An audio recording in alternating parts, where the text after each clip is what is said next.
Kindly confirm you're able to see my screen. You can just react. Yeah, it is visible. Okay, thank you.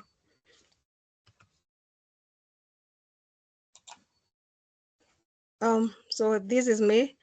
Before my career, I started at Cybershuja. I have gone through the program.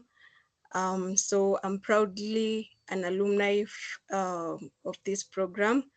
And I hope you also get to be a proud alumni once you've finished with the program. After my Cybershuja, it's when I got my very first hands-on experience when it comes to ethical hacking. Initially, I was a trainer in the same program. That's where I started. And then later on, I switched into the practical hands-on experience, where currently I'm working as an offensive security consultant. At the same time, I'm able to do QA work and research for offensive and both offensive and defensive security content, where I'm currently working.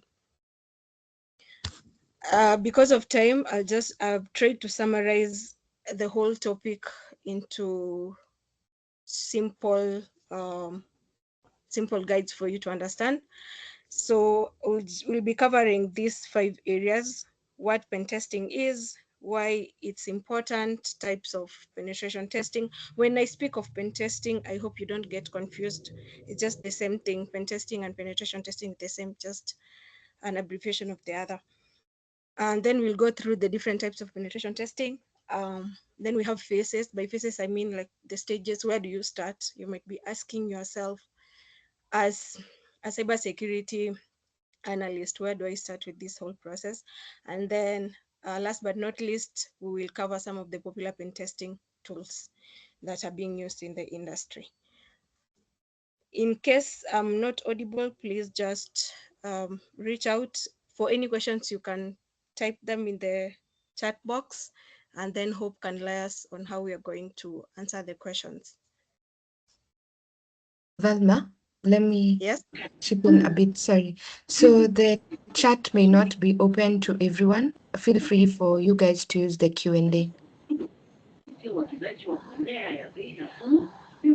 can go ahead. Will help the Q&A questions in case you see anything of urgency. Probably when I'm on a particular slide, you can just jump in and we can clarify some the questions. So we'll just start from the basics. What is pen testing? You hear someone telling you they're a pen tester. What do we really mean? Like, what do they really do in the real world? So pen testing is the same as ethical hacking, where you are trying to simulate. When I say simulate, you're just trying to mimic what a real hacker will do in the real world when they're trying to gain access into environments or applications or platforms where they're not supposed to. What hacking leads to, we both know it leads to data breaches where people have access to data, some sensitive data that could be for a financial institution, it could be for a school, it could be for a hospital. And this whole process of mimicking an attacker is what we call pen testing, also known as ethical hacking. So in this sense, you're not doing this with malicious intent. You're just mimicking an attacker, but you have signed an NDA and someone is aware of the process, the whole ongoing process. So it's not like you're doing things behind the back of an organization or an individual. So the goal, you might ask yourself, why do people conduct pen testing, or why ethical hacking? Our goal is always to identify and exploit vulnerabilities. When I speak of vulnerabilities, I hope you guys are aware what a vulnerability is. Maybe someone can just mention what a vulnerability is from so far what you've covered in class. Just it's a weakness. It's a weakness in what? In the system, whether in the network. In the system. Or... Exactly. So you will come across the term vulnerability a lot. So when you are trying to discover some of these existing weaknesses on networks on web applications, even cloud platforms. It's what we call we term as pen testing. So your goal is just like it's like you're just um, doing hands-on practice to identify some of these weaknesses, the same way an attacker will do, or rather a hacker will do in the real world environment. Oh, I want us to cover some of the benefits of ethical hacking. You might be asking yourself, why would why would I why would someone do this, or why do ethical hackers do this? Uh, Most of the time for organizations, they are the ones who approach security companies or freelancers who are doing ethical hacking for these practices to be done. And the reason behind it is usually to help them prevent future data breaches. Most of them, it's unfortunate that most of them approach security companies or security individuals once they have already experienced a data breach, but it is always good to have this practice ongoing, just to prevent any future data breaches that might occur. um, One of the reasons why this is being controlled, because when there's a data breach, people might lose money. They could be financial loss in the company, or just you as an individual. You can imagine if someone hacks your bank account, you can lose money. um, it can lead to legal issues, probably. If it's something like a hospital, there could be there could be exposure of people's personal data, which is really critical. You can imagine someone having access to your NHIF records, your ID number, your bank records, etc. So this is one of the reasons why ethical hacking is highly practiced. When I speak of ethical hacking, please relate it to pen testing. It's not like a different thing. The same Another reason why this is being conducted is to ensure that these organizations, they comply with some of the regulations and frameworks that we have in place. Examples of these frameworks: we have the PCI DSS, which handles credit card data. uh, we have the HIPAA for healthcare records, and then we have the NIST, and then MITRE framework. So you might be asking yourself, how does this connect with like the practical side of things? All these frameworks, like, they have policies which an organization should follow up on. You'll find, for example, we expect on physical security, you should be having uh, multi-factor authentications, have biometrics in your servers and all that. So if someone is conducting ethical hacking and they discover these are not in place, that organization is liable to be sued. We have ISO, which is very common.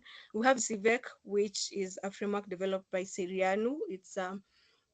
Sirianu decided to customize their own framework, which is highly being used in some of the existing organizations in Kenya. And then we have the MIATA, even outside Kenya. We have the MIATA framework, which you can just find online, and then you can check it out. So don't assume, I'm highlighting this because I don't want you to assume hacking is just about the hands-on. You should also familiarize yourself with some of the frameworks for you to know what are some of the nitty-gritties you're going to look out for in your practical exercise. So what are some of the implementations that the organization have done on their end? And then if someone from GRC comes to inspect the organization, you're going to be able to liaise with them, and then you confirm that this is legit, it exists, and it has been implemented. So it's like you are more of the practical guy on the ground, and then we'll have this other person who understands quite well the frameworks and the laws behind it, who will just come and help you validate whatever the organizations have implemented. And then next we have uh, another benefit that we have when it comes to ethical hacking is to help assess the security posture. By that, we mean you're trying to understand how strong or how weak the organization's security actually is. You'll be shocked that so many organizations, institutions, companies, they have never had some of these security checks in place. And the first time you go and you try to practice ethical hacking, or you do a pen test there, discover so many vulnerabilities. They're using outdated systems. Some of them are recycling their passwords and so on. So it is always good to ensure an organization does this regularly. Most of them, they do it quarterly. It's advisable to do it as often as possible. Yeah, but that is one of the things they check out on. Then last but not least, benefit for ethical hacking is to strengthen incident response. By that we mean you're trying to improve on how quickly and effectively the incident response team are able to detect, respond, and recover from a cyber attack. So for example, if you go and discover, maybe you dump hashes from their Active Directory and you're able to hack the hashes, you're able to crack the hashes and you get the passwords. How fast are they going to recover from that before you are able to use some of these credentials to just laterally move across the network and even exploit more systems within their network? Maybe log into people's accounts, check payrolls, etc, etc. So yeah, these are some of the few benefits I just highlighted for you to understand why you are doing something. It is always good to ask yourself, why am I engaging in this? I hope I haven't lost anyone up to there. You can just react with a thumbs up if you're on the same page up to that part.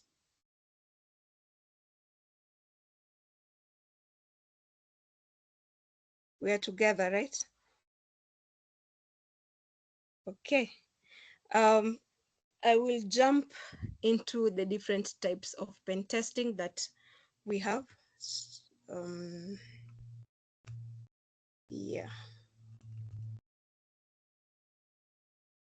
Yes, I will jump into the different types of pen testing that we have. First of all, we have the network penetration testing. So you will discover that within the way you joined the program, and you find there's the cloud track, there's security analyst track. At the same time, we have the ADC track.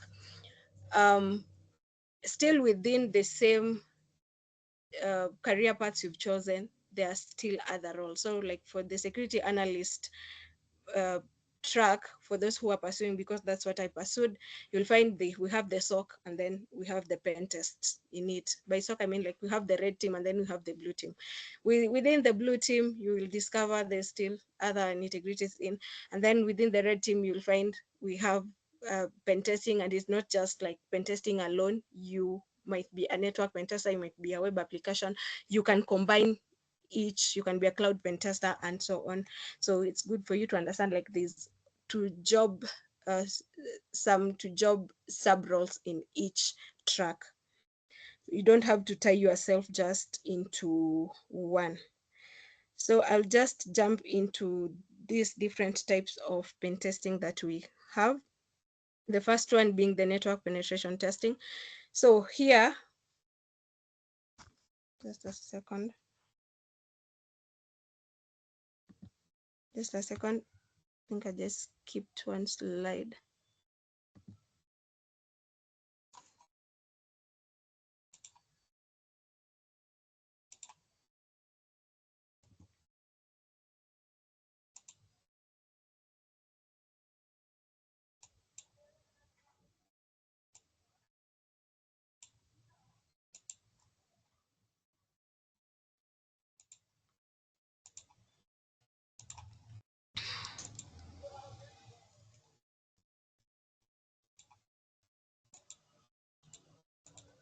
I wanted to mention, I think I skipped the slide for categories. We have categories for pen testing, and then we have these different types within the categories. Let me just share that.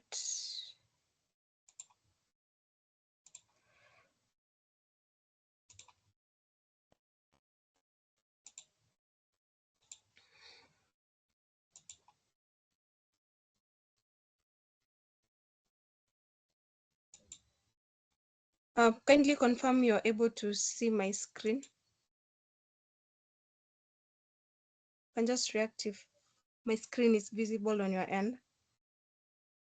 it is visible. Thank you. So let me just mention the categories for pen testing that we have. We have gray box pen testing, we have the white box, and then we have the black box. Sorry, I just skipped that slide here. So when we speak of black box, I'll start with the black box. Black box is where you have like totally no prior knowledge of the environment you're trying to hack into. So it's like it might take quite a while for you to finish the project, because like you totally don't have prior knowledge of anything. The company hasn't shared anything, or if it's an individual, that specific project, you haven't been given anything that is going to give you first-hand information on where to start.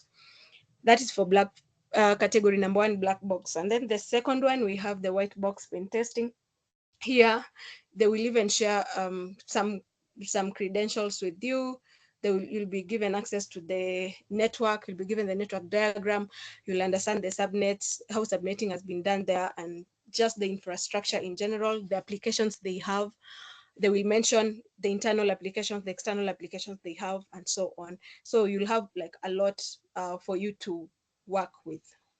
And then when you speak of the gray box, this is when not everything is shared with you, just maybe a bit of information, like a test account can be created for you on the AD for you to use.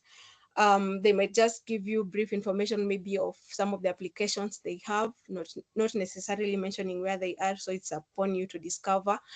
They can tell you we have 3 subnets, so it's for you to discover these 3 subnets. And like for black box, you won't be told anything totally. So those are the categories. We have black, white, and gray.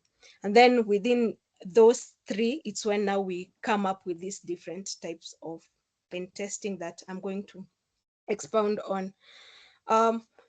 So based on your interest, if you have a networking background, which is advisable actually, because most pen tests will always have a network penetration testing at some point. Actually, it is the majority of pen tests. So if you have a network background, even if you don't, you can still learn a bit of networking for you to be able to penetrate a network. So it happens in 2 phases for network penetration testing. We have the external testing and internal testing. So when you hear the two, I'm sure, let me go out of topic a bit. I'm sure you guys have been wondering, other than devs, how some other cybersecurity professionals, that is people who are in the field, are able to work remotely. Someone is telling me they're doing a pen test and then they're able to work remotely. So if, for example, someone is doing an external pen test, that one they can do from their own network. By that we mean you don't have to be within the organization's internal network for you to be able to do a pen test. You can still do that via a VPN, but most of organizations, especially financial institutions, they don't advocate for sharing their VPN, which mostly it's owned by just one person who has credentials for it. Mostly one person or 2 people. So it will be really rare for them to give out their VPN for you to access and then do your pen test from maybe your office or just your home. So it happens in 2 phases. We have the external. So external is where you're covering the public facing assets like the websites. So for example, if it's for a company called ABC, you'll know the name, maybe abc.org or .co.ke. That's the information you have. Maybe they'll tell you the existing firewalls, or rather you might discover these firewalls during your assessment when you start checking, or rather testing the web application. And then you might understand how the DNS looks like and so on. And then for the internal testing bit, it's where now you are simulating the attacks from within the organization, like in the environment. If you've not been given a VPN, as I had mentioned earlier, it's very rare for the organizations to give you one. You will be expected to be in the environment. So for you to be in the environment, of course, the IT manager or the IT department, they do know you are there. So you'll be given a space for you to sit. You'll be you will not mix with the rest of the team. So if it's maybe an open area IT office, You just be given a desk in a corner somewhere, then you're able to do your assessment from there. So yeah, that's how network penetration testing occurs in two phases. You have the external and internal. Most of the time you will start with the external assessment. Once you're done, you write a report, you share with the organization, then you jump into the internal testing. Next, we have the web application penetration testing. So here it's where you are just targeting the web application, and mostly the organization might have two web applications mirroring each other, or maybe one, or maybe more. So they will share with you these applications, and then you will also be expected to test the APIs, and your focus areas will mostly be around. If I mention terms you're not familiar with, please take notes, and then we can share in the Q&A. Your focus areas will be SQL injection, XSS, business logic flows on the website, and then you'll be expected to bypass some of the authentication mechanism. If they have any login pages, try and mimic an attacker and see whether you are able to bypass the security posture of their logins, and so on. So with everything you are doing, you are taking a screenshot. I think I will further expound on that later on. You're taking a screenshot, and then you're just having notes of your findings somewhere. So once you are done, you do a detailed report, then you can share with the organization. So that is for the web. Most of the time for the web application, it's done externally, because it can be accessed by their customers from wherever they are, and even you yourself, you can do that. Next, we have the wireless penetration testing. This is an interesting one, because most people, when you ask them why they wanted to pursue cybersecurity, they tell you, I wanted to hack my neighbor's Wi-Fi. So this is where wireless penetration testing comes in, but now you're doing this ethically, not doing it maliciously to have access to people's internet when you are not supposed to. So you're going to evaluate the wireless networks, that is the Wi-Fi most likely. So we'll focus on the encryption types of the Wi-Fi that exists. If you go to your phone settings and you just click on the Wi-Fi icon and you go under settings, you will see the encryption type. Mostly, some you'll find the web or the WPA or WPA2. So if you can try and exploit that with man-in-the-middle attacks, there are tools that you can use for that, like Wireshark, AirCrackNG, and so on. You will see the tools later on in the slides. Then if you're able to bypass that, then you do a report, then you share with the client. Next, we have mobile application penetration testing. So when I speak of mobile applications, I hope you're familiar. Some of the apps, just maybe if you have a Teams application on your phone, Facebook, any app that you have on your phone. So for example, if it's a financial institution, if it's a bank, they have their mobile app, and so on. So you will be expected during from the scope of work shared by the client, mobile, and some of the mobile apps could be among the scope of what is supposed to be tested. So for you as a pen tester, if you are skilled in that area and it's something you're covering, you'll be actively involved in mobile pen testing. Next, we have social engineering.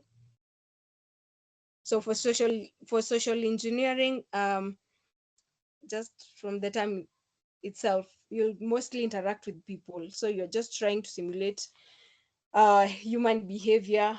You might pretend, you might ask people, like pretend to be someone else, and then try to ask people for information, and then try do some phishing attacks, maybe pretext them, uh, do a phone call, which is also known as phishing, and so on.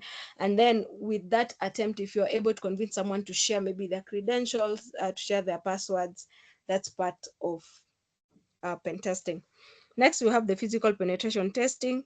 Here you'll attempt to authorize yourself in physical premises like locks, access cards, use people's access cards, like the job access cards. I mean that those job tags, you can try use that to access platforms. So if you, for example, at company XYZ, you can go and replicate some of their job cards, and then you pretend you are the staff there. You try to access the server rooms. If you have some hacking tools like Rabadaki, you can go and try and plug them in some of their server rooms and see what you can be able to capture. Um, Last but not least, we have cloud penetration testing. So if you have ventured into cloud security, you will be expected as a pen tester to test the cloud environments like AWS, Azure. So here you'll be checking for some of the misconfigurations that could be existing in their buckets. Perform some privilege escalation, try play around with the policies, the IAM policies that are in place.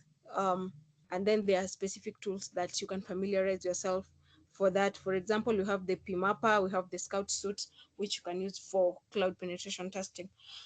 Last, we have the physical. I think I mentioned on the physical penetration testing. Yeah. Have I mentioned on the physical? Please confirm. Yes. Yes. Okay. In case you are lost, feel free to Can you ask. repeat on the part of the social engineering? Yes. Someone is speaking. You can clarify back on the part of the social engineering penetration testing. Okay. Maybe which you can specify which part you didn't get, or I just explain everything. Just explain everything. Okay. So when I speak of social engineering, you are trying to play with the human mind. So for example, you see the way everyone in tech is always behind their laptop. As during social engineering penetration testing, you might not per se be behind the laptop all through. You might need human interaction at some point. By that I mean like face to face, not on a video call the way we are speaking right now. So you might need to solicit information from them. You approach them. For example, how it starts: you go to a company, you approach the receptionist, you pretend maybe I've come here for a job interview, or I'm an intern who have been sent here from your headquarters, maybe if it's a branch from your headquarters, and I'm waiting to be inducted and be shown where like be shown the supervisor and my role. So with the receptionist of course might have prior knowledge, like I guess is coming or not, but not everyone is keen. So you're trying to test people if they're really keen on some of these small security issues. So by you talking to him or her, you can even request for the Wi-Fi. You just pretend my phone is having issues with my data and I need to print my CV or something like that, and I need access to the internet. Probably she'll give you a password. Of course, if someone, even if she takes your phone and inputs the password herself, you can still get the password for that nini Wi-Fi. So it's like it's more of a social interaction. And other than that, you might include other practices like sending phishing emails where you craft emails that are going to convince people to maybe purchase something or click on a link or redirect them just on a page. And then from that page, probably you are waiting for their credentials. Once they input the credentials, you are trying to capture that from a tool like GoFish, where you're able to get, if someone inputs a password, you will see. If someone clicks a link, you will see, and all that. I don't know whether I'm clear or I've lost you.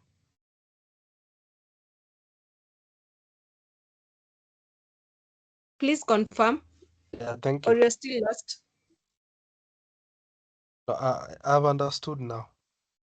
Okay, so one thing I want you guys to note, in these different types, you're not just going to specialize in one. For example, if you're going to do a full penetration testing for a company, they don't care you don't know mobile pen test, they don't care you don't know maybe cloud pen test. So they might, like, in their scope, they want, if you are for example, you are an individual who is doing the project solo, you are a freelancer, they will expect you to cover all these alone if you sign the contract alone. But if it's maybe they are outsourcing from a security company and it has their pen testers who have specialized in, for example, one is specialized in network, web, wireless, all the three, and then the other one we have someone purely for mobile, and then but for something like social engineering, this one cuts across all teams. And then for physical also, it's another one that can cut across all teams, because for you to start somewhere, you might need just for someone to slip their tongue and then maybe give you access to to their network. So I hope you don't limit yourself. Try and familiarize yourself with all these social cuts.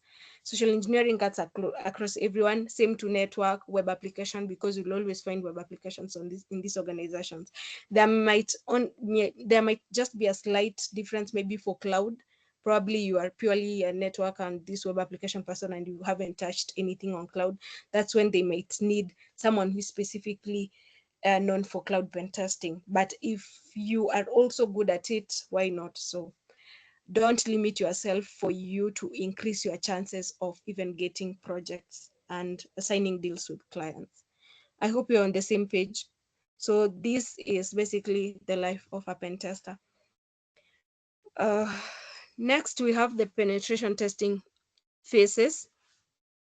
So here, I don't know which week have you guys, which week on the program are you on?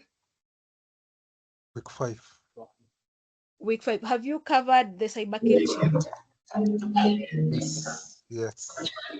Yes. So I I hope you didn't take the class for granted, because everything you're doing in Cyber Shuja, by the way, you're going to do it in the real world if this is the career path you're going to choose. So for this penetration testing phase, it was just dragged from the whole cyber kill chain process. The cyber kill chain by Lockheed Martin, if you guys can remember, if you've read your notes. So you can remember, if you can remember the process, since you guys have covered, just someone to mention the steps very fast We from have the. Mhm, the first phase of that one is usually called the reconnaissance. mhm, This is where the attacker gets to gather as much as information concerning a particular target before exploit entering into the system and performing its malicious activities. yeah, Can either be through active or passive. Now, in the active mhm, ways where the attacker gets to interact directly with the target, can be an individual or a company, that is either through social engineering. yeah, Then the passive is through maybe the open source intelligence tools. Like for example, we have Shodan, Maltego, the Harvester, Recon NG, those ones. Yeah, I think that's it's usually the first phase, the initial phase in hacking. okay, thank you for that. So who was that? Enoch. Sorry, Enoch. Yes. Okay, so as Enoch has mentioned, the first stage in the whole cyber kill chain process is always reconnaissance. So maybe they're not different. Probably from class you covered reconnaissance. Like according to Lockheed Martin, his stages are always reconnaissance, weaponizations, delivery, exploitation, installation, command and control. And then I think the last one, actions and objectives, if I'm not wrong. So from his steps, this is just a summary of his steps. So any penetration testing or ethical hacking phase follows these steps, and these same steps will be followed in your reporting. So even in your reporting, you will start from reconnaissance, how you gained access to the environment, the scans you did, what you discovered in your scans of the board during your presentation. The board will expect you to share, like, okay, so what did you discover really? So you'll be sharing some of this. How did you gain access to the environment? And what vulnerabilities were you able to discover that maybe you exploit exploited for you to gain access. How were you able to maintain your access? For example, you managed to exploit a vulnerability, maybe get a shell. How were you able to ensure that shell is still open, like you can even access it when you're outside their network, like you're not really within their office, you can be outside their office, and then you maintain your persistence, you can still log in and have access, like have that backdoor still in place. And then how are you going to cover your tracks? Once you are done, it's always good to clear your tracks. By that I mean, if you dumped any malware that you used for exploitation, you need to remove it. You need like to clean and leave everything clean, just the way when once you've eaten, you need to wash a plate. So you need to do that. You don't leave your exploits um laying on their network or on their applications. You need to leave everything as new as it was, so that when now the fixing phase comes in, from whatever recommendations you've given out, when fixes are being done, if it's updates or whatever, they don't encounter some of these exploits that might lead to further damage on their data. So it's just the cyber kill chain phase stages, um, and everything you will start from there. So don't think you will just go and you start hacking. You will need to gather information. And how do you gather information? We have some of these tools. Some of them are command line tools, some are web-based, and you can just access them. You need to know the company name. Try and harvest some of the emails that company has. Try to social engineer their employees. uh, Try to lure them to give you information. From whatever you get in your reconnaissance, it's what is going to determine the success of your pen test. So if you do a shoddy job in reconnaissance, you might not have much to scan and exploit. That's why it's very key, other than just being behind your laptop, learn to socialize, learn to talk to people, see how you can gain information from them. There's this popular saying that goes, you like, hacking doesn't only for hacking, it doesn't necessarily just need a laptop. Just by word of mouth, and you've already have started your hacking process on someone or on an organization. So next is for scanning and enumeration. We have tools. I'm sure by now we have all run an nmap scan at some point from what you've covered so far in class.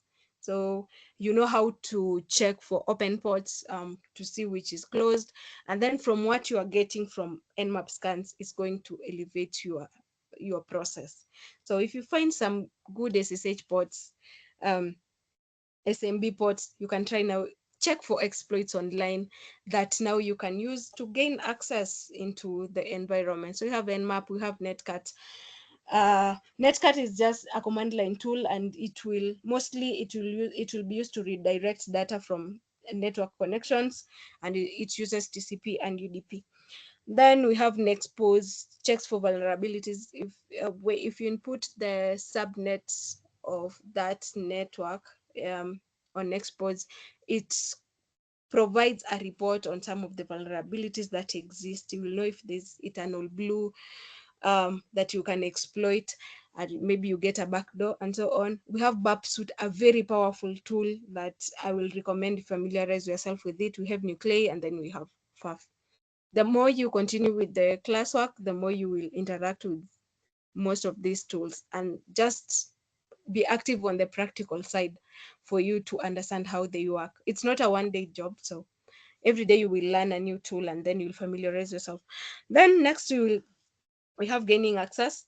So when we speak of gaining access, it's, for example, you discovered their whole subnet, you checked for some of the web applications that are running, you came across vulnerabilities.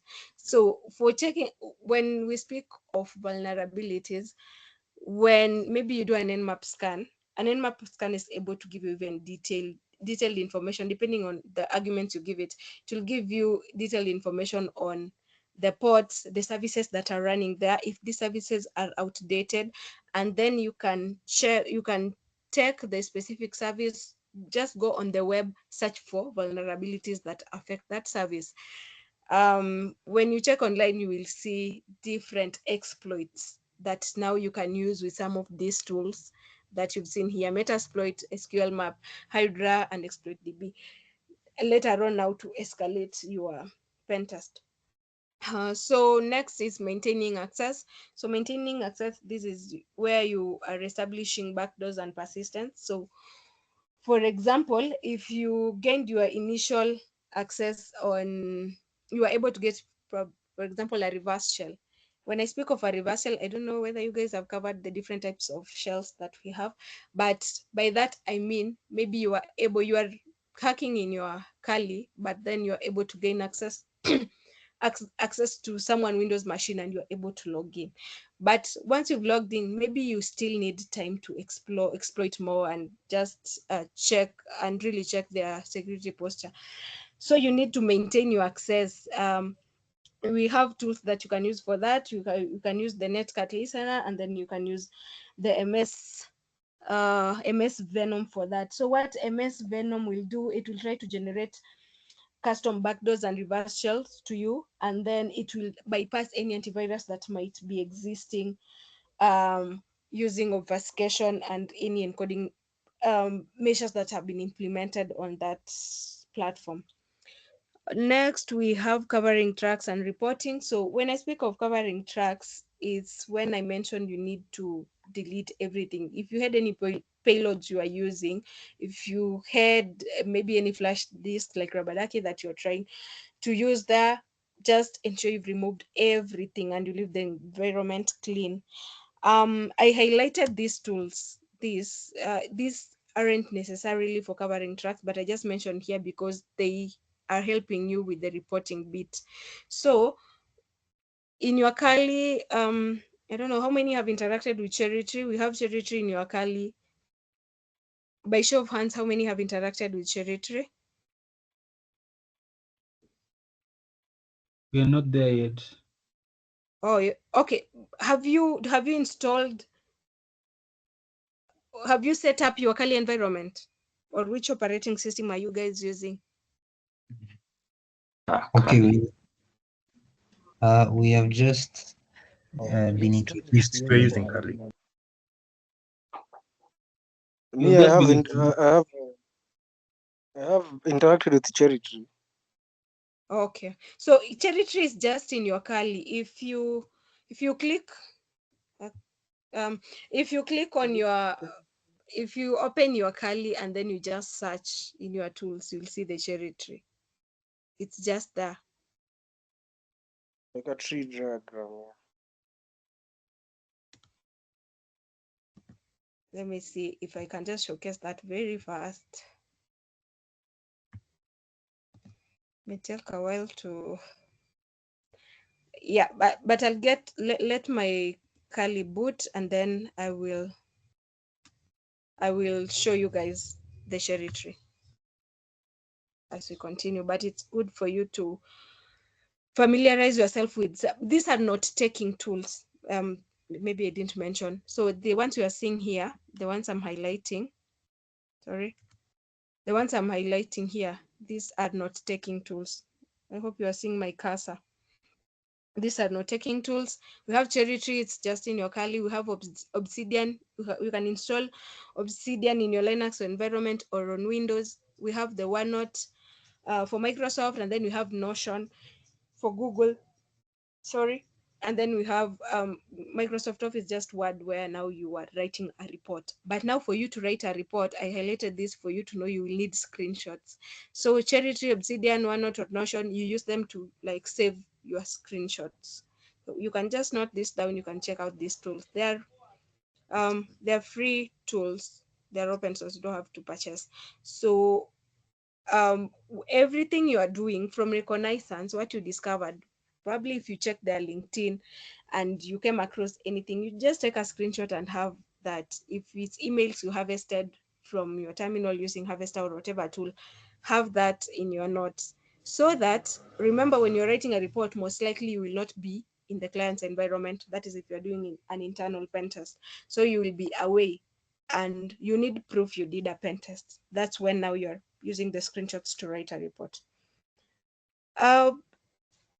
Anyone who is lost up to that part?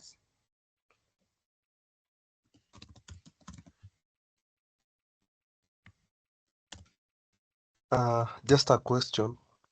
Yeah. In the first phase of hacking, it's Yes. usually considered to be, it's usually reconnaissance and there's also footprinting. Are they one and the same thing? Yes. It's footprinting is just a stage within reconnaissance. Reconnaissance is the whole name where you are gathering information, and then footprinting is a stage within now reconnaissance. Oh, okay. I don't know whether I have answered. Yeah, it's just just how will I say? Yeah, the way we have reconnaissance within cyber kill chain. Okay, okay. Yeah. So maybe I don't know. Maybe some other platforms might term it as footprinting other than reconnaissance, but for me, I recommend using reconnaissance because everything you do, like there's a lot of things that happens in recon stage. Even the footprinting itself, it happens. You can actively footprint. You can passively um, footprint. So yeah, you cannot Oh, use footprint to term reconnaissance, but you can use reconnaissance to term footprint. okay. Thank you. Okay, so are you guys seeing what I'm sharing? This is just my Kali, just the normal Kali Linux. So cherry tree, this is how it looks like, just like the cherries. This, it's a tool for note taking. It comes pre-installed in your Kali, so you can use it to take notes.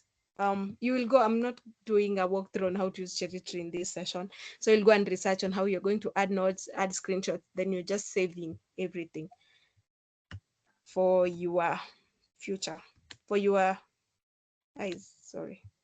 Yeah.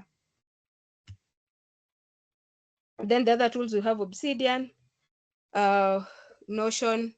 Those ones you can check them out, but you will need them. Everyone uses this. It's a one, either one or two or all of these tools as a pen tester. Next, we have some of the popular penetration testing tools that exist. The first one, you have Metasploit. Have you covered a module on Metasploit? It's one of the modules in CyberShuja. Or Yes, yes, we have you have. guys? Yeah. Yes. So it's just know, please go back, read the notes, redo the lab, and just know you're going to use Metasploit a lot as a pen tester. Nmap, that's the very first tool that people jump to when you start your pen test. Babsuit, we have the community version in your Kali. Have you guys tried using Babsuit? It's in your Kali. So if you just check for tools, you'll see Babsuit here. Try to familiarize yourself. It's a very powerful tool. So it has the community version, it has the professional version, and then the pro one is usually paid for. This is Babsuit. I cannot get into practical because of time.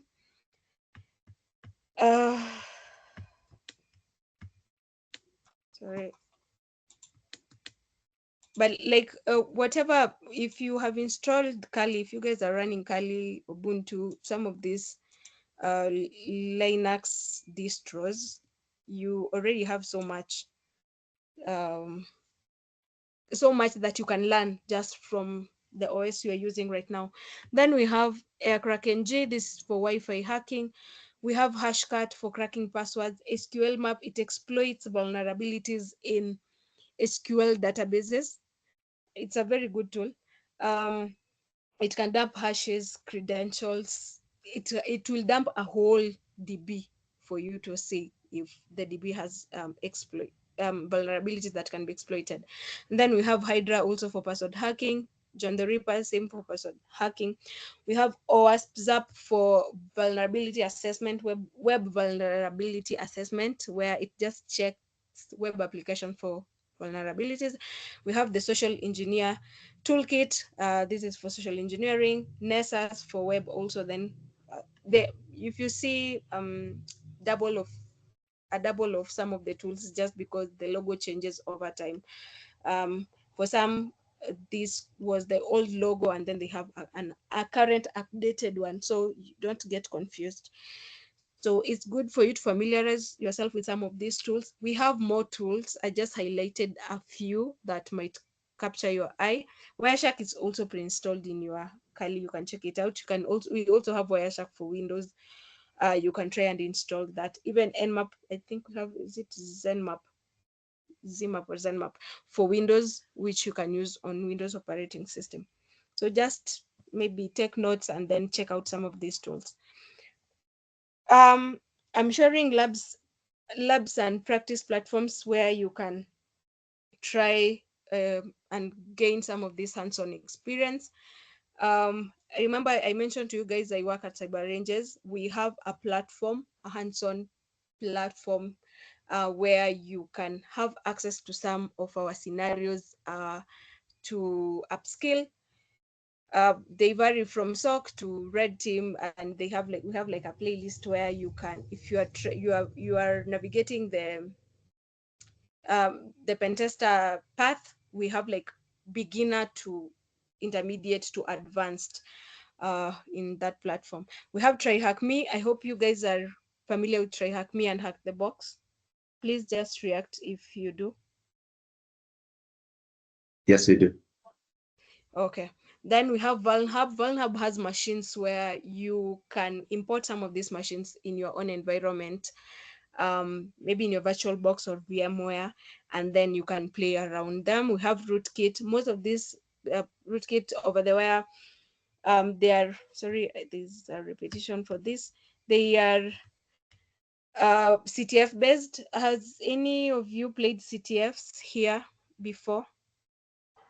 We're getting into Q&A very soon. Are any of you in CTF groups? Yes. Yes. Good. So please utilize the CTF platforms, because that's where you're going to gain the hands-on experience, and also you're going to network there with the people. You learn from them, they learn from you, and then it will get easier even on your own now when you're trying to do some of these labs. Most of these platforms are CTF based. We have CTF Time, which tracks global CTF events. Please have an account there, so you might know any CTF event that might be happening across the globe. Then you can participate, you can have your group participate, and so on. We have Reddit. I know most developers are familiar with Reddit, which is just a community forum where people share some of the errors they experience, issues, how they were able to fix bugs, and so on. Then we have Common Security CTF, which is a bit more advanced, but you can try, gauge yourself as you continue to upskill. So you can, I will share links in the Q&A. Yes, I will share the links to all these platforms in the Q&A, so you don't have to wonder where you're going to get the sites. Once you are confident enough, you are in Cyber Shuja, you are also doing CTF, you are on these platforms trying to upskill, and you feel like maybe I need to add something to my degree or whatever academic qualifications you already have. These are some of the certifications you can pursue as a pen tester, and these are some of the market standard recognized certifications. Currently, we have the CompTIA security, which is beginner friendly, and it covers the foundation of cybersecurity principles and technology. And then the provider is just the CompTIA themselves.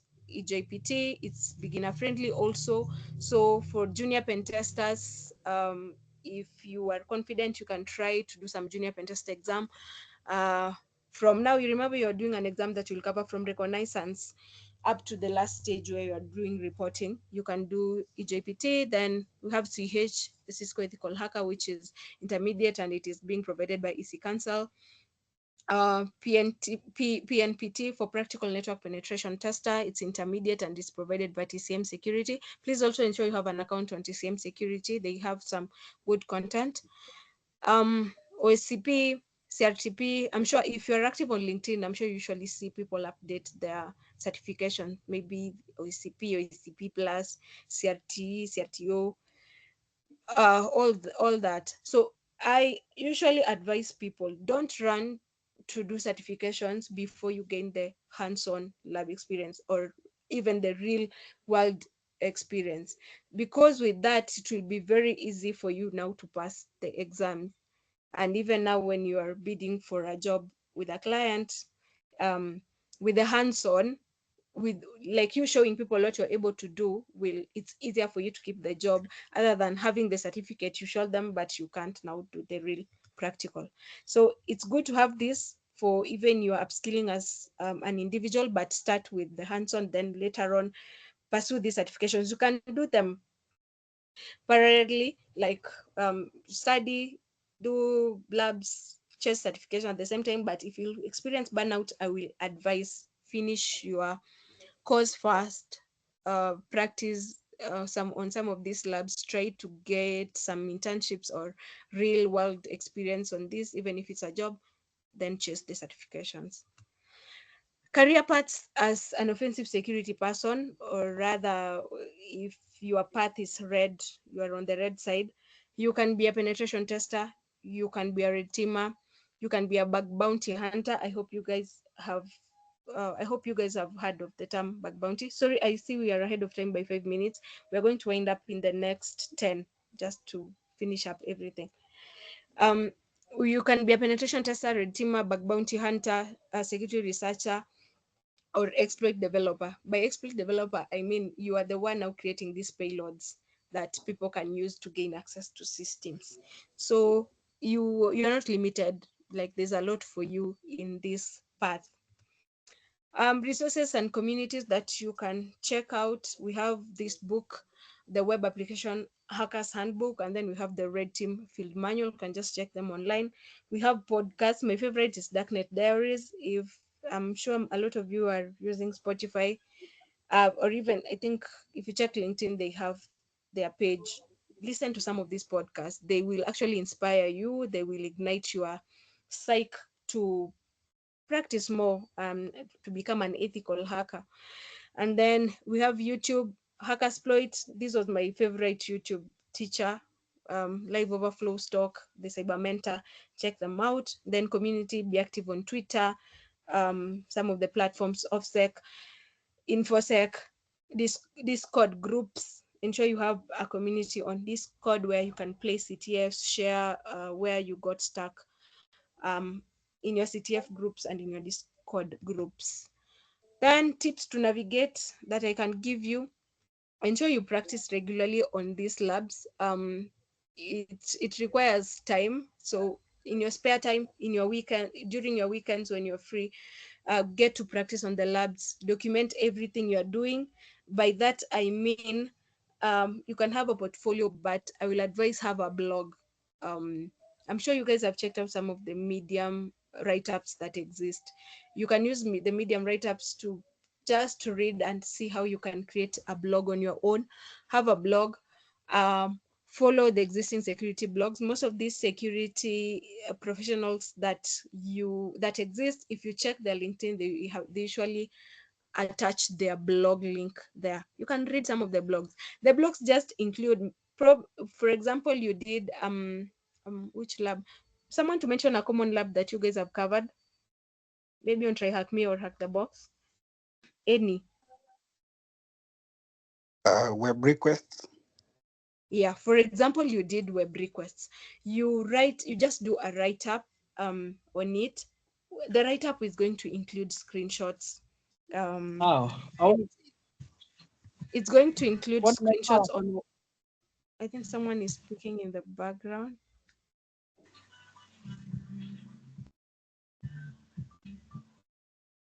Oh, wow. Hasta ¿ves? Yeah. Yeah. So this is an example. Please just give a thumbs up if you're able to see my screen.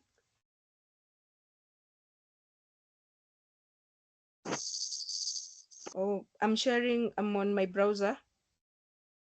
You can just react if you're able to see my screen. Yes, you Just can. confirming. Yeah. So if you are seeing this is an example of a walkthrough. from Vulnhub. So different people write the same walkthrough. So you don't have to say, this has already exists, someone has already written it, let me not do it. Just have your own blog. You ensure you give a walkthrough of everything you did, have screenshots. That's why I told you guys you need to have a note-taking app like Obsidian or Cherry Tree, where you have your screenshots, and then now later on you do a blog like this, which is very important. So other than having a blog, join security communities. As I had mentioned earlier, Discord, very key. Be on Twitter, Reddit. We have existing Kenyan local communities. We have She Hacks for the ladies. We have B-sides. We have so many. Just take your, choose your portion. Yeah, we have Africa Hackon. You can join those platforms and then you try and be an active member. You learn from them. Actually, you're going to learn a lot. Be in CTF groups. Most CTF team groups, they have created their own, they have their own LinkedIn pages. Have a group, your own community, and then you can create your LinkedIn page and then interact with others. When there's a CTF, show up and get to learn from the rest. Last but not least, stay updated with Mayata attack and the CVEs. When I speak of CVE, this is the common vulnerability exposures. It's and a database on its own, which includes the existing vulnerabilities that have been reported. You will see even when it was reported, how it has been exploited, how it can be fixed, and so on. So stay updated on some of these things. If you follow their pages, Hacker News, some of the cybersecurity newsletters, you will be able to get updates on some of this. If there's a new CVE that has come out, you can also come up with your own CVE, and then it can be added to the database if it meets the criteria. Then you get paid for it. So these are some of the tips I can advise you on how to navigate. And then my takeaway for you guys, you should be asking yourself, what next after Cybershuja? Probably some of you already have jobs and you're just trying to navigate cybersecurity. Most of you, I know you don't have jobs, who are like the current ongoing students. And if your path is to be a pentester, just know when the best success occurs when opportunity meets preparation. So with what you do in your CTFs, with what you do on Hack the Box, Try Hack Me, they will check your streaks. You can go to an interview and they don't even check your CV. They just, of course, CV is very important. It will get you like your first stage. They will shortlist you, but then next they will want to see what hands-on experience do you have. If you don't have a real world, what is going to save you at the labs you've been doing, Hack the Box, Try Hack Me, Pico CTFs, those platforms have given you. If you can pull that out and show them, this is what I've been doing, these are some of the labs I've covered, this is the playlist I've covered, you have high chances of being hired, and then you can start your cybersecurity journey. So I think that's all from me. My LinkedIn name is Velma Anangwe. If you need future interactions, we can connect, and then you can inbox me in case of any questions. Thank you. Thank you. Thank you so much, Velma. There are two questions on the Q&A right before we take the hands that are up. So let me start with the first question here, which is from, okay, it's an anonymous user. So they're asking, is it advisable to specialize on one type of pen testing, or is it wise to be all-rounded? Also, in Kenya, there is no specific roles of penetration tester specifically. So which roles should I cite for, let's say, after the Cyber Shuja course is done? So they're doing the CH Cyber Shuja course. Yeah. So they're asking, the first question is, what type of pen testing, or do they need to be all-rounded? And also, what kind of roles can they be looking at after they're done with the course? Okay, so I'll start with the first one. Where just come again. Just pardon the first question. Sorry.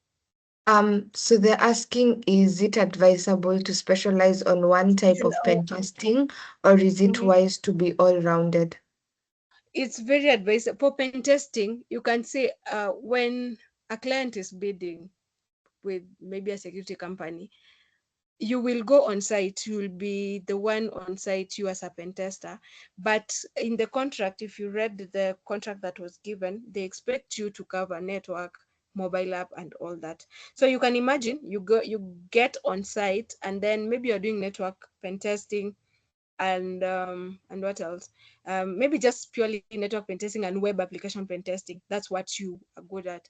And then the client mentions, by the way, you have a mobile app, we also need this access. Probably it was part of the contract and you didn't, it skipped your eye. They expect it to be done. It's very, I'm not saying it's okay to not be good at something, because you can always learn, but it will be advisable if at least you knew how you can navigate that. So I will advise you, don't try to be all round in pen test, because it comes as a package most of the time. The rare occasions I have seen are for cloud pen testing, because not many people have tried to venture into that, of which it's a gap. If you have time, try and also familiarize yourself with cloud pen testing for the future, even pen testing with AI. But don't limit yourself. Thank you, Velma. There's a question that builds on that one, where it asks, where can they practice cloud pen testing? Let me share with you guys. Do I have access to the chat? Let me see if I have access to the chat. Q&A. Yeah. Just a second. Not everyone has access, kindly. If I have access to the Q&A, I want to share the platforms. Something else you can do because of time is if you can add the links to your slides, and then I can share the slides with the students afterwards. Actually, that's fine. Okay. But I'm sharing. I'm adding the links to the slides, and then you can. Also, I'm sharing the Q&A. Okay, perfect. Thank you.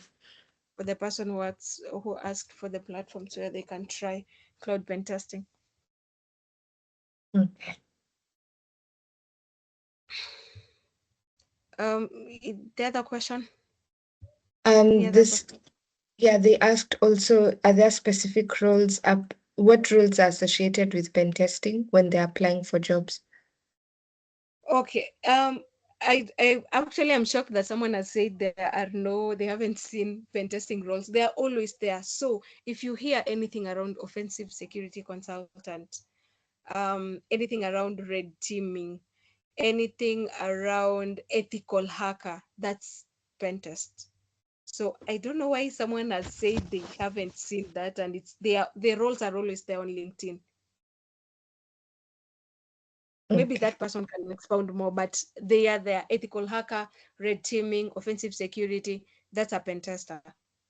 Okay, so I think now they understand, because they were trying to grasp what roles are associated with pen testing. Okay. Yeah, then there's I shared in the slides I had shared some of the roles that exist in pen testing. So I don't know whether they took some notes. okay. So, and I still insist ethical hacker is the alternative name for penetration tester. So if you see ethical hacker, red team, exploit, something with exploit engineer, that's an offensive person, a pen tester. Because you cannot create exploits if you don't know how to hack. Very true. Okay. Thank you. So one last one from the chat, the Q&A we have from Noah. He's asking, which tools do you recommend for enumerating and it's still on cloud and attacking cloud's resources, and how do you avoid detection? So of course, even other than cloud and even other platforms, the first thing you always avoid is creating noise. For cloud, it's a new venture for me. It's something that I'm trying to navigate into. I haven't tried cloud pen testing, but in the slides that I'm going to share, I have provided some of the tools that you can use for cloud pen test. I think in the slides I had put Scout Suit. Was it? Yes, I had put a Scout Suit and was it Syscanner? Yes, the two. You can exploit more tools. Personally, I have experience in the other networking, pen testing practices, but cloud is something new that I'm trying to navigate into. Okay, thank you. I think we can move to now the hands that have been raised. We'll have Elvo, Vincent, and then Emmanuel. Elvo, you can go ahead. Okay, thank you so much. I just wanted to ask something about, I'm just curious from your point of view, Velma.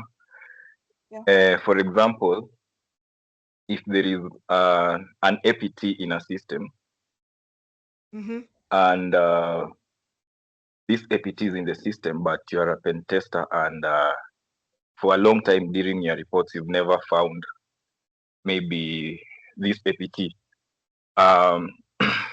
Have you had similar situations, and how have you solved such a situation? There's not an to happen APT again. in a system, and I have never found the APT. Yes, but maybe you come to discover it later. Now, like it appears like a 0-day attack. So, like I'm just trying to understand if you had. Yeah. For example, if I'm trying to get you, probably you've tried to check if the APT exists on MITRE and then they're not there. Like it's something like really new.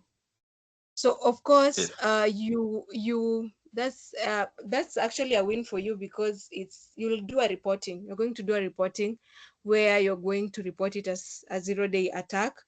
And then you might need to involve, if you're an independent security researcher, you might need to consult on some of the communities that exist. Like you look for the maybe co-founders and then you talk to them on how they can help you with reporting the new, if it's a CVE or if it's just an attack, a 0-day attack, on how you can report on it. But most of the time, if it's an organization is going to recognize you, then they will take it further themselves.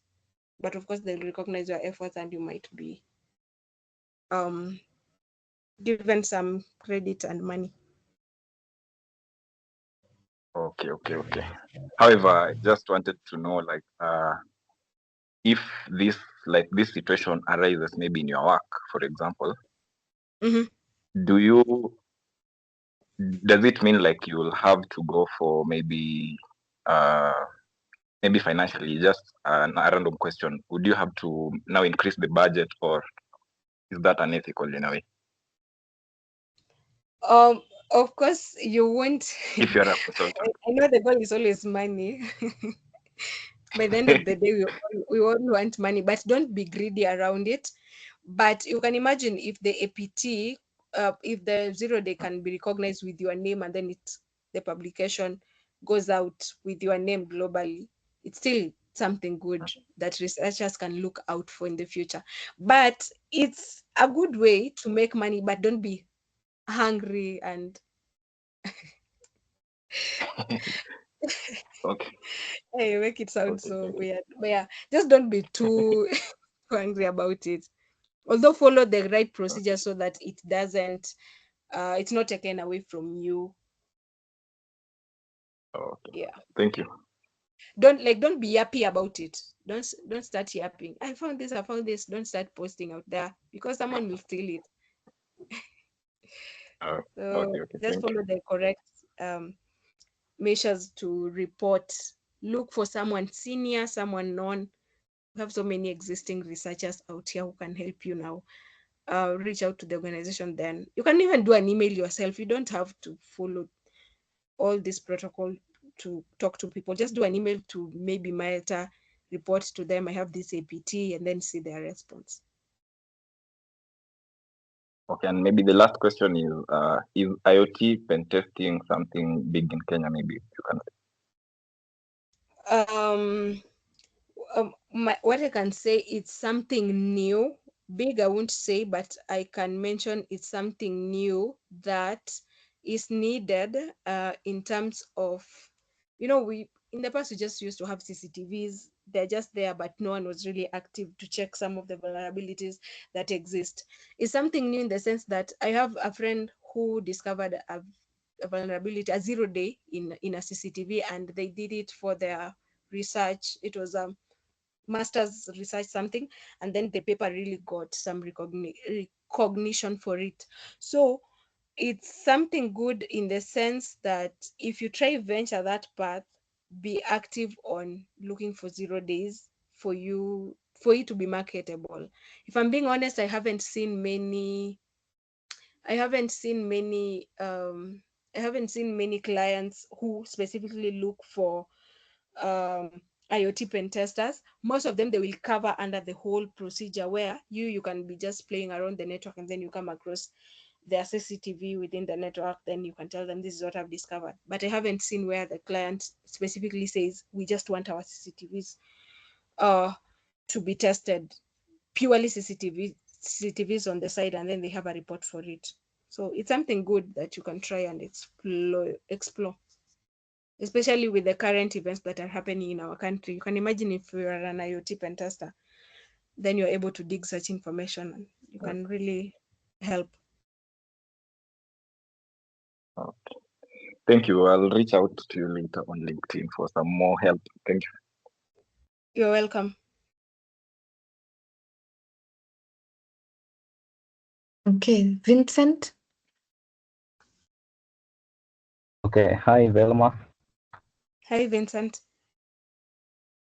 Okay, thank you for the presentation. Penetration testing is very interesting, but I have a question on the demand. Is there a demand? I know you've tried to answer this, and for penetration testers in Kenya, and also the opportunities that are available. And you said that you can get consulting jobs, but before you get a consulting job, you have to be known somewhere. You have to work somewhere, and your name known. So, what are these companies? These companies that, let's say, hire penetration testers in Kenya that you can go and work at, for example. Okay, that's a good legit question. So I want you guys to realize for every SOC company, there's need for a penetration tester, because you cannot defend, a company cannot call you for you to defend, or rather they cannot outsource you for you to defend what they know cannot be attacked. And that's why we have pen testers in place who have to do the testing. Then SOC can come in now to tell them, like, this is what now you need to do to stop this from happening. So maybe, I don't know if it's on you guys' end, but there's visibility on pen testers across Kenya. For every SOC role you see being advertised, always know there's a pen tester, or there's a pen tester job that will be advertised, or already the person exists in the organization. So it's not a matter of hey, how can I put it? It's not a matter of, like, the way SOC, they have their environment set up in a specific office, and then these tools, monitoring tools, these screens.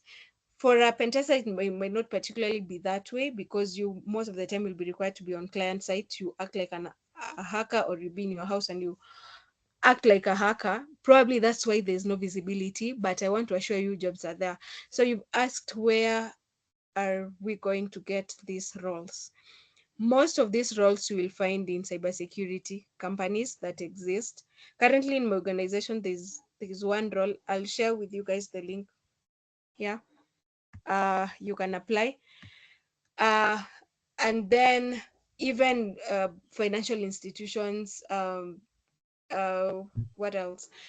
Schools, hospitals, some of these companies, even KRA, they need to have a pentester in place. It's unfortunate most of them outsource. It's not like you are permanently employed there. So by outsourcing, we mean you will need to be working for a security company for you now to be seen. Then you can get the gig there. But if you're not working for a security company, you can be an independent cybersecurity researcher or offensive security consultant. So you put yourself out there. Remember, just like the normal jobs, you cannot sit in the house and expect to get a job. You need to put yourself out there on some of the things you're doing for people to see, for your visibility, for people to see your projects. If it's LinkedIn, ensure you've ensured you have stated your company. If you are an independent person, the projects you do, the reports, the formats, the things you do, for visibility by employers and clients. Then you can get gigs. Okay.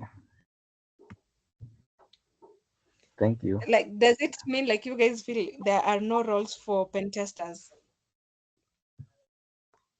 Yeah, somebody told me penetration testing is not that great in Kenyan market. Maybe in other countries, like let's say developed countries, that maybe you should concentrate more on SOC. I wouldn't advise you. Actually, I usually advise people don't just be close to one. You can do purple teaming as much as maybe your background is pen testing, in the sense that if you hack someone, you can still show them how to secure themselves. But as much as SOC is there, trust me, there's an equal amount of pen testers that exist, because pen testers are the ones who try to mimic these attackers. Then SOC people get the alerts, and then they are trying to implement the security measures on the clients.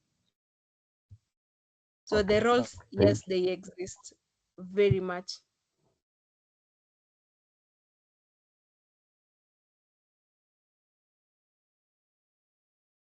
Okay, so thank you, Vincent, for that question. Time is moving, so let's have Emmanuel quickly with your question, and then Alden.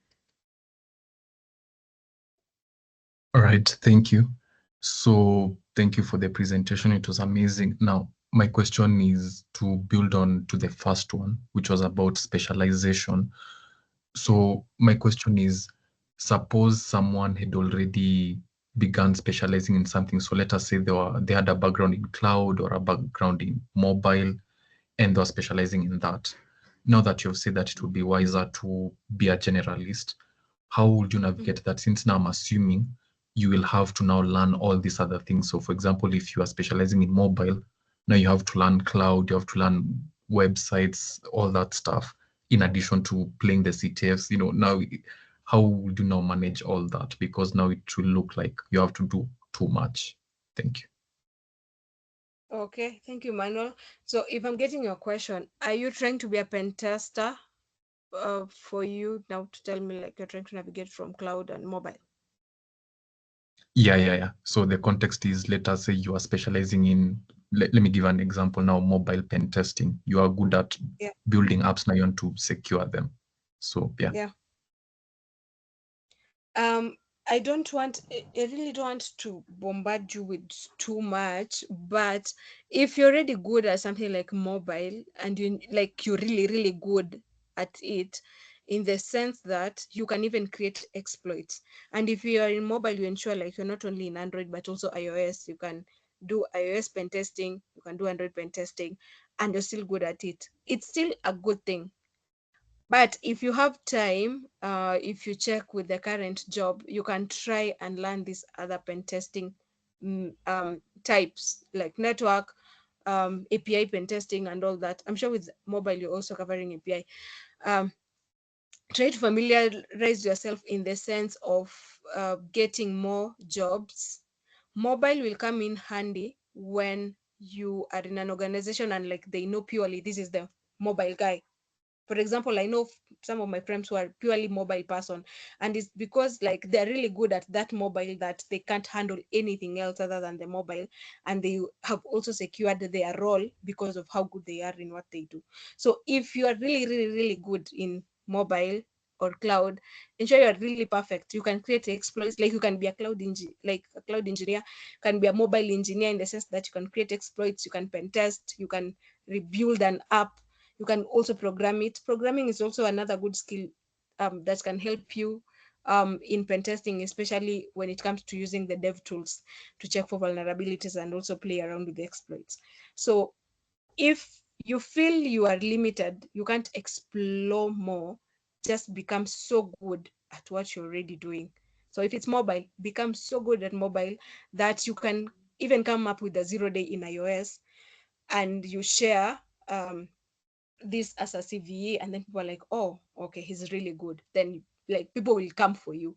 But if you are not that advanced, try and explore other pen testing schemes that can make you become an overall, so that you can get more gigs and also become more marketable per se. If I don't know whether I've answered you. You have. Thank you so much. You're welcome. Alden? 2 questions. What are the certificates, for example, in Kenya, to operate a cybersecurity company? And then the second question, is there a site where you get these corporates to work with? A website, like a website, you get this company and this company, so that you can make applications. Thank you. A website, just pardon the last question. Okay, the first question, what licenses do you need to operate a cybersecurity company in Kenya? Yes. Yeah. And then the second question, is there a website to get these companies that need cybersecurity services? Now this is for companies. Thank you. Oh, wow. I haven't interacted with just a site where we have like companies coming to bid for cybersecurity companies, but what happens, I'm started with the last question, sorry. Most of the organizations, they usually have their annual, or not really, their quarterly meetings, and like they have to go through everything on the IT side, their security and all that. So that's when they always come up with a budget for security. So it's not like they will just go. I haven't, probably it exists, that's why I don't want to close it out. I haven't seen a site where they're going to bid for cybersecurity people to come and assess their security. But what I know, like, it's mandatory, just the same way they know they need a framework according to the constitution. Like if you're running a hospital, if is a financial institution, audits are usually done, and there are frameworks that they need to match that. And for audits to be done, they will ensure pen testers have done their work, they've played around with their system, and they've discovered all vulnerabilities and they have been fixed before now these audits are thoroughly done, and then they can be ticked off so that they don't get themselves into issues with the law. But yeah, that's how it happens. I haven't seen a site. Probably if I see, I will let you know.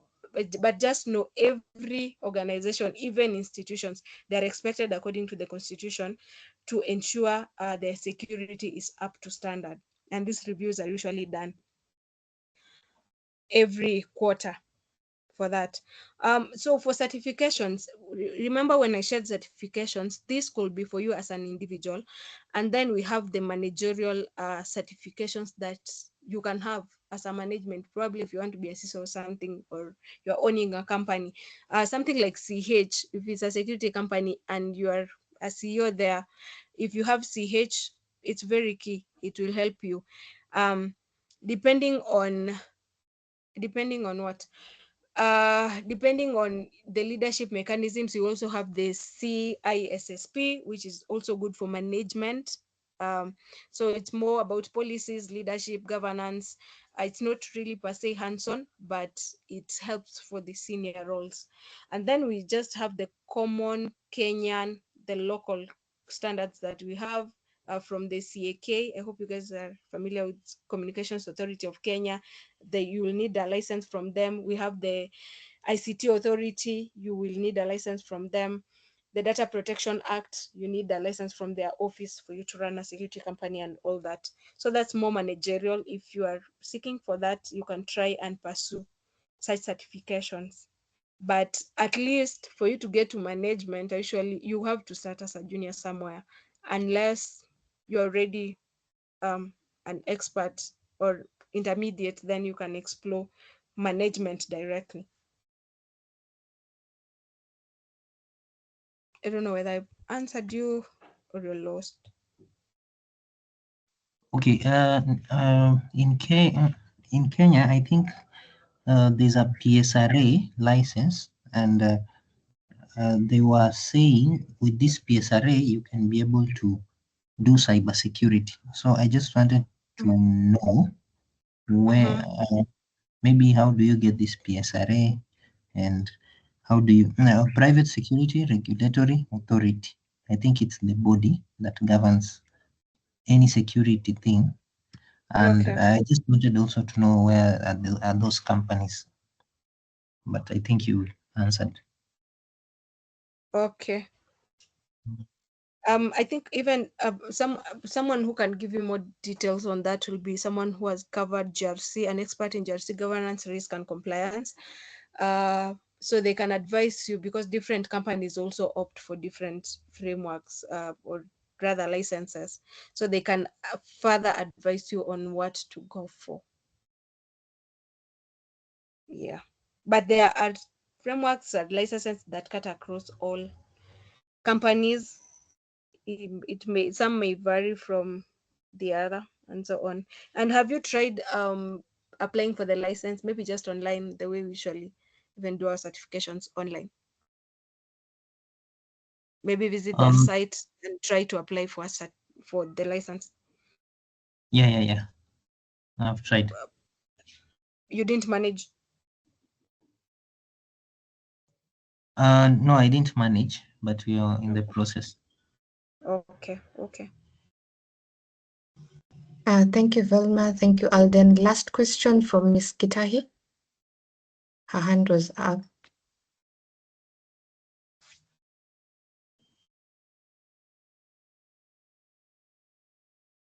Miss Gitahi, your hand had been up for some time.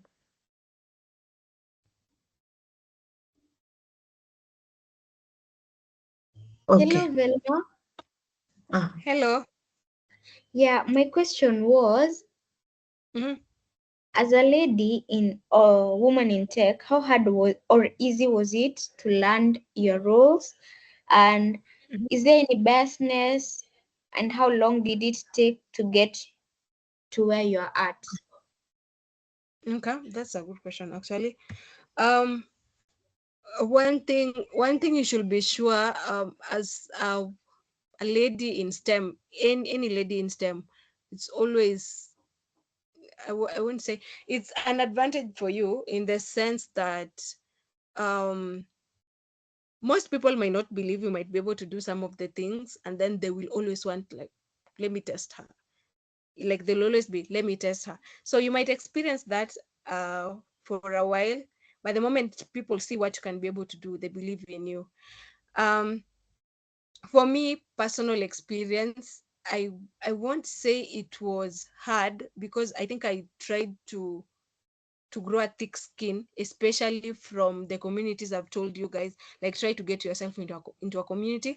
Most of them, as a lady, you'll find that you're 2 or 3, or like, you're not many in the communities. But the more you interact with these gents, the more people see your potential, the more they believe in you, and even it builds your confidence as a person, so that even when jobs are advertised, when you apply, you don't feel like only men are going to apply for this. You just apply among them, then you believe what they can do, you can also do. Like, it's about helping each other. So yeah, and you will learn these roles. Like, there's no biasness, but don't play safe. Don't act like you can't do it. Show them you can do it. The moment you show people you can do it, they will believe you, and like, you have proof. This is what I've done. So for example, if you go for an interview, and they're checking for your strengths on Hack the Box, and they see, oh, these are your strengths, these are his tricks, and yours are higher, definitely you'll be given the role. They won't say like, oh, she's a lady, I won't give them. So you have to prove yourself also. I can do this, other than just I'm a lady. Yeah. And even if you get to work in a male dominated department, which happens a lot for us ladies in STEM, it's a good platform. It's a good platform actually. So yeah, you get to learn from each other. And actually the gents are they're nice. They are very kind to ladies, and they don't see you as a competitor. They just see you as the same level as them. Yeah, I hope that answers you. But try to build your confidence with the communities.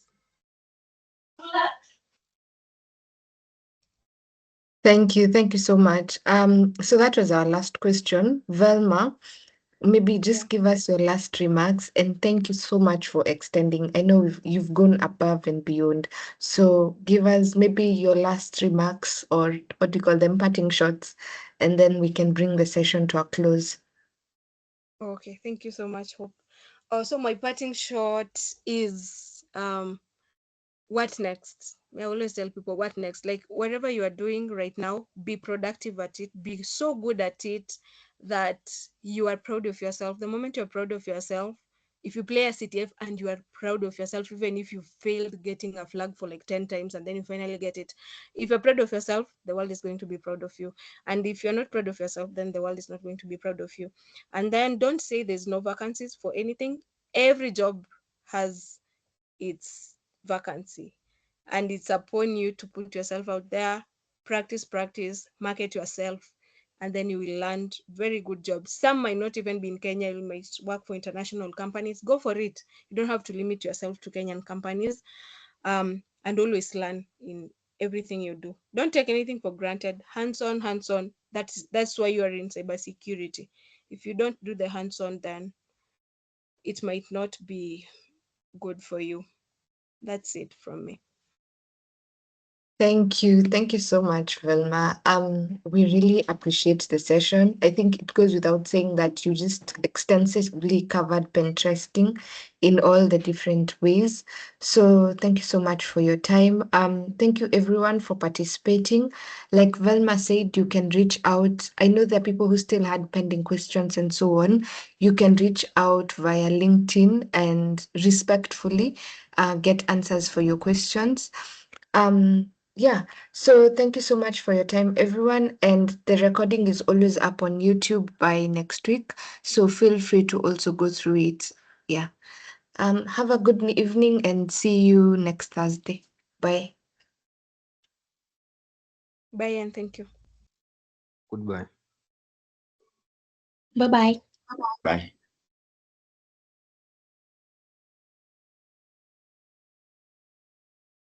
Thank you.